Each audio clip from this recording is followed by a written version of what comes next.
Hello friends, welcome to our channel. இன்றைக்கி நம்ம சேனலில் என்ன வீடியோ பார்க்க போகிறோம்னு பார்த்தீங்கன்னா, Maruti 800 gas attachment kit fit பண்ணியிருக்கோம். அந்த கிட்டில் உள்ள அந்த கேஸில் உள்ள வேஸ்டேஜ் வந்து எப்படி ஒரு பர்டிகுலர் கிலோமீட்டர் ஒன்ஸ் அதை ட்ரெயின் பண்ணுறது எப்படி அப்படின்னு சொல்லி தான் அந்த வீடியோவில் ஃபுல்லாக பார்க்க போகிறோம். இதுவரை நம்ம சேனலில் சப்ஸ்கிரைப் பண்ணலாம், மறக்காமல் சப்ஸ்கிரைப் பண்ணிக்கோங்க.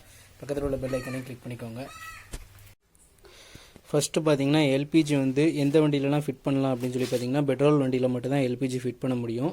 பெட்ரோல் வண்டியில் வந்து இன்ஜினுக்கு வந்து நம்ம பெட்ரோல் சப்ளை வந்து எது மூலமாக போகுது பார்த்தீங்கன்னா கார்பரேட்டர்.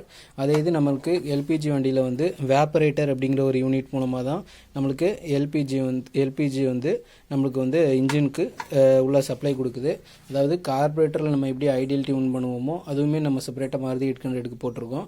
அதே மாதிரி நம்ம எல்பிஜி வேப்பரேட்டரில் வந்து ஐடியலிங் டியூனிங் ப்ளஸ் மைலேஜ் கிடைக்கிறதுக்கு நம்ம பண்ணலாம். நம்ம ஃபஸ்ட்டு வந்து எதை பார்க்கலாம் பார்த்திங்கன்னா, எல்பிஜி கேஸ் வந்து நம்ம பல்கில் அடைக்கிறதுனால அதில் ஒரு வேஸ்டேஜ் மாதிரி வரும். அதுக்கு வந்து நம்ம எல்பிஜி இன்ஜினுக்கு கொடுக்குறதுக்கு முன்னாடியே ஒரு ஸ்டெய்னர் போட்டிருக்கணும். இந்த வண்டியில் அந்த ஸ்டெய்னர் போடலை. அதனால அந்த வேப்பரேட்டரில் உள்ள ட்ரெயின் போல்டு எங்கே இருக்குன்னு பார்த்தீங்கன்னா, இதான் அந்த ட்ரெயின் போல்டு. இந்த ட்ரெயின் போல்டை வந்து எல்லைன் கீ இல்லைன்னா கட்டிங் பிளேடை வச்சு நம்ம கலத்திக்கலாம். இதை கலத்தினோன்னா நம்ம கேஸில் உள்ள அந்த தார் மாதிரி இருக்கும், அதான் வேஸ்டேஜ். அது உள்ள ரொம்ப அதிகமாகிட்டுனா பார்த்தீங்கன்னா உள்ள டயப்ராமில் அதிகரிச்சுட்டே வர்றதுனால உங்களுக்கு வந்து கேஸ் வந்து கரெக்டாக இன்ஜினுக்குள்ளே போகாது. அப்படி போகலைங்கிற காரணத்தினால பார்த்திங்கன்னா உங்களுக்கு ஸ்டார்டிங் கம்ப்ளைண்ட் வரும், பிக்கப் இருக்காது, வண்டி ரன்னிங்கில் டப்புன்னு அடைக்கும். மேஜர் கம்ப்ளைண்ட்டு இதனாலேயே இருக்கும். அதனால் நம்ம ஒரு 3 months ஒன்ஸ் கண்டிப்பாக அந்த ட்ரெயின் போல்ட்டை லூஸ் பண்ணி அதில் இருக்கிற கேஸ் வேஸ்டேஜை வந்து நம்ம ரிமூவ் பண்ணி விட்டுருணும். அதை ஃபஸ்ட்டு எப்படி ரிமூவ் பண்ணலாம் அப்படின்னு சொல்லி தான் அந்த வீடியோவில் ஃபுல்லாக பார்க்கலாம். அதை பண்ணிவிட்டு அதுக்கப்புறம் டியூன் பண்ணுறது எப்படின்னு சொல்லியும் கண்டினியூஸாக பார்க்கலாம். ஃபஸ்ட்டு வந்து இதுக்கு எல்என் கீ தான் யூஸ் பண்ணணும். அப்படி இல்லைன்னா கட்டிங் பிளேடை வச்சு நம்ம கலத்திக்கலாம்.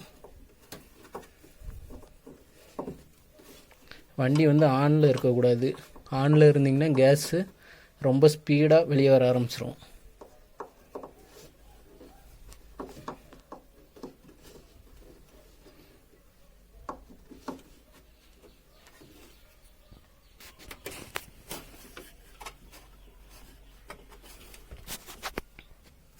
இப்போ பார்த்திங்கன்னா நார்மலாக பெட்ரோல் இருக்கிற வேலையில் கேஸ் கன்வர்ஷன் மேக்ஸிமம் எல்லா கார்லேயுமே பண்ணியிருப்பாங்க. கேஸ் கன்வர்ஷன் பண்ணுறதுனால உங்களுக்கு என்ன அட்வான்டேஜ் பார்த்திங்கன்னா, மைலேஜ் பிக்கப்பும் உங்களுக்கு பெட்ரோலுக்கு ஈக்குவலாக தான் இருக்கும். அதில் எந்த குறையும் சொல்ல முடியாது.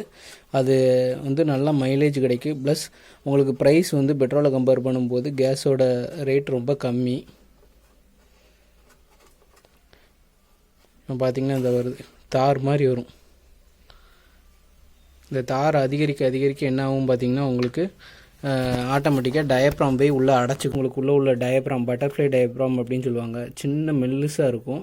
அதில் வந்து ஃபுல்லாக ஃபார்ம் ஆகிட்டுனா உங்களுக்கு வந்து கேஸ் ஃப்ளோ வந்து கரெக்டாக இன்ஜினுக்கு எடுத்து கொடுக்காது, கார்பரேட்டருக்கு எடுத்து கொடுக்காது. அதனால தான் நம்ம ஃபஸ்ட்டு இதை ப்ரியாரிட்டி கொடுத்து இதை ஒரு 3 months ஒன்ஸ் நம்ம கண்டிப்பாக க்ளீன் பண்ணி மாட்டிடணும். இதை ப்ராப்பராக நம்ம ரிமூவ் பண்ணிகிட்டு இருந்தாலே உள்ள டயப்ராம்லாம் க்ளீன் பண்ணணும்னு அவசியம் இல்லை. நெக்ஸ்ட்டு வந்து வண்டியை ஸ்டார்ட் பண்ணி விட்டுட்டு உங்களுக்கு ஐடியலிங் ஸ்பீடு செட் பண்ணுறது எப்படின்னு சொல்லி நான் உங்களுக்கு சொல்கிறேன். மெயினாக பார்த்தீங்கன்னா இப்போ 800 இந்த ஓம்னி இந்த ஈக்கோ இந்த மாதிரி வண்டி வச்சுருக்கவங்க வந்து ட்ராவல்ஸுக்கு போட்டு ஓட்டினாங்களோ இல்லை ஸ்கூல் ட்ரிப்புக்கு போட்டு ஓட்டினாங்களோ அதிகமாக பார்த்திங்கன்னா கேஸ் வீட்டு சிலிண்டர் தான் யூஸ் பண்ணுவாங்க. அவங்களாம் கண்டிப்பாக இந்த ட்ரைனேஜ் போல்ட்டை வந்து பர்டிகுலர் ஒன்லி 1 month ஒன்ஸாட்டு இதை க்ளீன் பண்ணணும். இல்லைனா டயப்ராம் க்ளீன் பண்ணுறதுக்கு லோக்கல் மெக்கானிக்கிட்ட கொண்டு போய் விட்டிங்கனாலே உங்களுக்கு குறைஞ்சது எப்படினாலும் 1500 2000 லேபர் போடுவாங்க. அதை நம்ம ஈஸியாக நம்ம மெயின்டைன் பண்ணுறது மூலமாகவே அதை ப்ரிவென்ட் பண்ணிக்கலாம். இப்போ வந்து வண்டியை வந்து நம்ம ஐடியலிங் ஸ்பீடில் விட்டு ஐடியலிங் ஸ்பீடு செட் பண்ணுறது எப்படின்னு சொல்லி பார்க்கலாம். இப்போ வந்து வண்டியை வந்து ஸ்டார்ட் பண்ணி விட்டாச்சு. வண்டியில் வந்து இன்ஜின் வைப்ரேஷனை எப்படி அவாய்ட் பண்ணுறது அப்படின்னு சொல்லி நம்ம தனியாக ஒரு வீடியோ போட்டிருக்கோம், அதையும் பாருங்கள். அது வந்து கார்பரேட்டருக்கு பின்னாடி ஒரு சின்ன ஸ்க்ரூ மாதிரி இருக்கும். அதை டைட் பண்ண பார்த்திங்கன்னா உங்களுக்கு இன்ஜின் வைப்ரேஷன் குறையும், நல்லா ஸ்மூத்தாக இருக்கும்.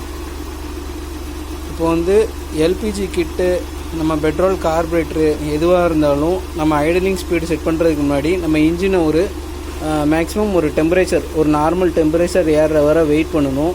அந்த பர்டிகுலர் டெம்பரேச்சர் ஏறினதுக்கப்புறம் தான் நம்ம ஐடலிங் ஸ்பீடு செட் பண்ணால் கரெக்டான மைலேஜ் ப்ளஸ் நம்ம எதிர்பார்க்குற மாதிரி பிக்கப் எல்லாமே கிடைக்கும். அதனால் வண்டியை ஸ்டார்ட் பண்ணி விட்ருக்கேன். இப்போ வந்து நம்ம இந்த வேப்பரேட்டர் இல்லைனா எவாப்ரேட்டர் இந்த யூனிட்டில் உள்ள கனெக்ஷனை பற்றி ஃபஸ்ட்டு பார்க்கலாம். இந்த எவாப்ரேட்டரில் வந்து சொலினாய்டு, சில எவாப்ரேட்டரில் வந்து எவாப்ரேட்டர்லேயே சொலினாய்டு அட்டாச் ஆயிரும். இதில் வந்து சொலினாய்டு அதில் இல்லை, அதனால் நம்ம அதுக்கு முன்னாடி சொலினாய்டு போட்டு கொடுத்துருக்கோம். இப்போ பார்த்திங்கன்னா இது கேஸ் ஆகக்கூடியது, கேஸ் இன்புட் ஆகக்கூடியது. இது வந்து ப்ரெஷரை கண்ட்ரோல் பண்ணுது. கார்பரேட்டரில் எப்படி பெட்ரோல் ஸ்க்ரூ, ஐடலிங் ஸ்க்ரூ வருமோ அதே மாதிரி இதில் ரெண்டுமே ப்ரெஷர் கண்ட்ரோல் ஸ்க்ரூ தான். இது பார்த்திங்கன்னா கூலண்ட் இன்புட்டு. கீழே போகிற ஒரு டியூப் பார்த்திங்கன்னா கூலண்ட் அவுட்டு. அதாவது இந்த கேஸ் எவாப்ரேட்டருக்கு கூலண்ட் ஆயில் இன்ஜின் அந்த எவாப்ரேட்டருக்குள்ளே வந்து ரிட்டர்ன் ஆகணும். அந்த கூலண்ட் வந்து உங்களுக்கு சரியாக கிடைக்கலனாலும் உங்களுக்கு மைலேஜ் கிடைக்காது, வண்டி அடைப்பு இருக்கும். இது வந்து ஆல்ரெடி காமிச்சிருந்த ட்ரெயின் ஸ்க்ரூ. அவ்வளோதான், ரொம்ப சிம்பிள் தான். இப்போ வந்து ஓரளவு ஓகே, இன்ஜின் டெம்பரேச்சர் வந்து நார்மலாக ஆகிருக்கு. இப்போ வந்து நம்ம எப்படி இதை அட்ஜஸ்ட் பண்ணுறது அப்படின்னு சொல்லி பார்க்கலாம். இது வந்து கேஸுக்கு போகக்கூடிய ப்ரெஷரை கண்ட்ரோல் பண்ணக்கூடியது. இப்போ பார்த்தீங்கன்னா இதை கிளாக் வைஸில் திருக்க வந்து வண்டி உங்களுக்கு இன்ஜின் வைப்ரேஷன் ஆகும். அப்புறம் கேஸ் ஃப்ளோ வந்து குறையுது அப்படின்னு சொல்லி அர்த்தம்.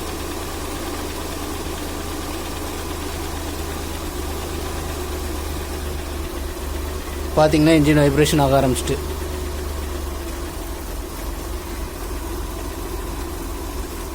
குறைஞ்சிது. இன்னும் ஃபுல்லாக குறைச்சிட்டோன்னா உங்களுக்கு வண்டி ஆஃப் ஆயிரும். பார்த்திங்கன்னா ஆட்டம் கொடுத்துட்டு அப்போ கேஸ் வந்து சரியாக போகலை. அப்போது இதை கொஞ்சம் நம்ம ஆன்டி கிளாக் வைஸில் திருக்கணும். எந்த இடத்துல அது கரெக்டாக செட் ஆகுதோ அந்த பாயிண்டில் நம்ம விட்டுறணும். இன்ஜினும் வைப்ரேஷன் ஆகக்கூடாது, அதே நேரத்தில் வந்து ஓவர் ரேசிங்கும் இருக்கக்கூடாது. கொஞ்சம் கொஞ்சமாக டியூன் பண்ணிட்டு வரணும். நம்மளே டியூன் பண்ணும்போதே நம்மளுக்கு தெரிஞ்சிடும். ஓகே, இப்போ இந்த இதில் பார்த்திங்கன்னா இன்ஜின் வைப்ரேஷனும் இல்லை, ப்ளஸ் அதிகமான கேஸ் ஃப்ளோவும் இருக்காது. இது ஒரு ப்ரெஷர் கண்ட்ரோல், இதுவுமே ஒரு ப்ரெஷர் கண்ட்ரோல் தான். இது வந்து லீன் ப்ளஸ் ரிச் அந்த மாதிரி கொடுக்கக்கூடியது கேஸ் ஃப்ளோவை. பார்த்திங்கன்னா இதை ஃபுல்லாக டைட் பண்ணிங்கனாலும் உங்களுக்கு கேஸ் ஃப்ளோ குறையும். அதனால் இதையுமே நம்ம நார்மல், ரொம்ப ஃப்ரீயாக திறந்து விட்டுறக்கூடாது. ஒரு நார்மல், எந்த இடத்துல டைட் ஆகும்போது இன்ஜின் வைப்ரேஷன் ஆகுதோ அதுக்கு முந்தின ஸ்டெப்பில் வச்சு லாக் பண்ணிடணும். ரொம்ப சிம்பிள் தான். இந்த 2 கண்ட்ரோல் மூலமாக தான் நம்மளுக்கு கேஸு ஃப்ளோவை வந்து நம்ம கண்ட்ரோல் பண்ணலாம். இப்போ நார்மலாக சிலிண்டர் பார்த்திங்கன்னா என்கிட்ட இருக்கிறது ரவுண்டு டைப் சிலிண்டரு, 20 கிலோ பிடிக்கக்கூடியது. இது பார்த்திங்கன்னா மைலேஜ் நம்மளுக்கு வந்து 280 வரை கிடைக்கி. இப்படி உங்களுக்கு மைலேஜ் வந்து கம்மியாக கிடைக்க அப்படின்னா கண்டிப்பாக இந்த டியூனை பண்ணி பாருங்கள். ப்ளஸ் உங்களுக்கு வண்டி இன்ஜினில் உள்ள ஸ்பார்க் ப்ளக் எல்லாமே சேஞ்ச் பண்ணி பாருங்கள். ஏர் ஃபில்ட்ரு சேஞ்ச் பண்ணுங்கள். கண்டிப்பாக உங்களுக்கு ஆல்ரெடி கிடச்சிருக்க மைலேஜோட ஒரு 20-30 கிலோமீட்டர் எக்ஸ்ட்ரா தான் கிடைக்கும். ட்ரை பண்ணி பாருங்கள் கண்டிப்பாக. இதில் எதுவும் டவுட் இருந்துச்சுன்னா கீழே டிஸ்கிரிப்ஷனில் என் நம்பர் கொடுக்குறேன், என் நம்பருக்கு கால் பண்ணுங்கள். நான் முடிஞ்ச ஹெல்ப் பண்ணுறேன். Thank you friends. மறக்காமல் நம்ம சேனலையும் சப்ஸ்கிரைப் பண்ணிக்கோங்க. கேஸ் டியூனிங் பண்ணதுக்கப்புறம் பாருங்கள், நல்ல ஒரு ஸ்மூத்தாக இன்ஜின் ஓடும். ரேஸ் எப்படி இருக்குன்னு சொல்லி பார்க்கலாம். Engine race